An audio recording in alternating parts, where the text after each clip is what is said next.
Who is at risk for alcohol-associated liver disease? Alcohol is toxic to liver cells, so the more someone drinks, the higher the risk of developing some level of alcohol-associated liver disease. People who drink moderately are at lower risk, but may still be at risk. Additionally, women are typically more susceptible to the effects of alcohol on the liver. Alcohol includes beer, wine, and hard liquor. Hard liquor has a higher alcohol content than beer or wine.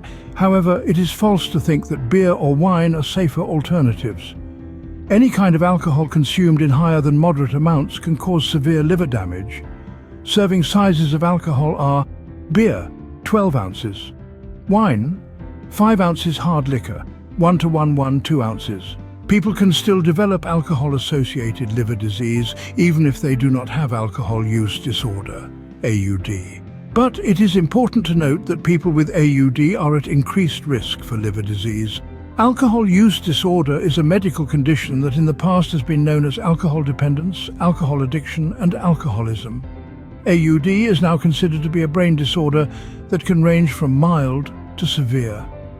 People with AUD may seek help through behavioral therapy, medications, and support groups.